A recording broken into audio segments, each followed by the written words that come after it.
Following the death of Attila the Hun, flame and turmoil engulfed the ghostly remains of the imperial frontier along the Rhine and Danube rivers.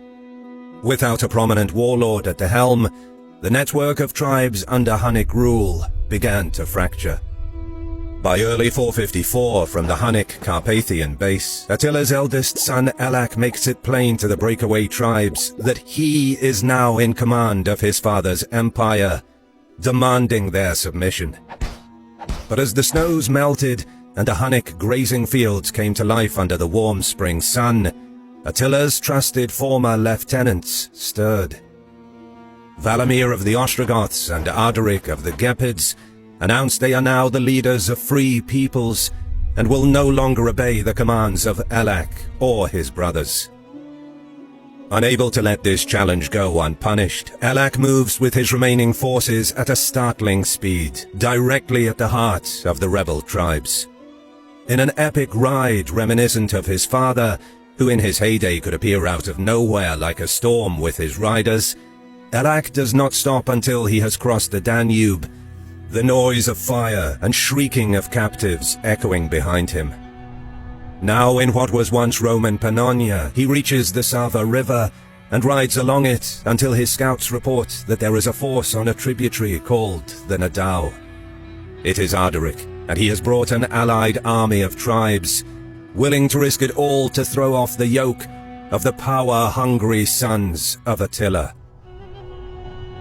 Thick rain clouds loom over the plain, blackening the day. Only the occasional flashes of lightning briefly reveal the armies assembling in the rain.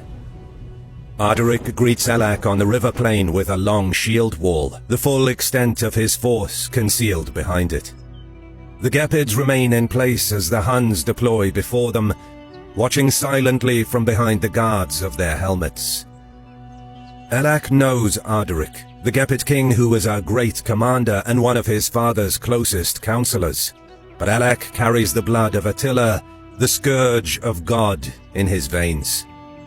That blood now begins to pump, Ellak's heart beating like a war drum.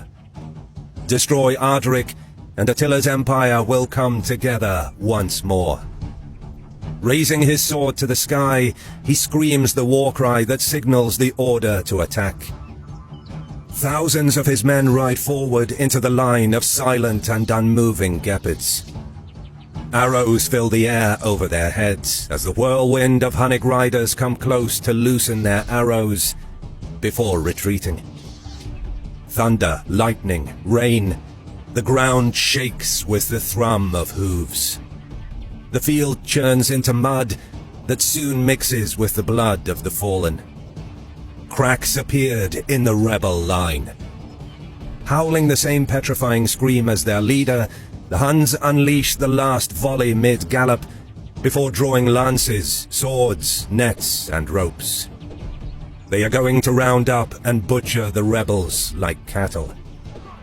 Their horses crumple into the line, and battle is joined up and down the plain. For a moment, the fate of the world hangs in the balance.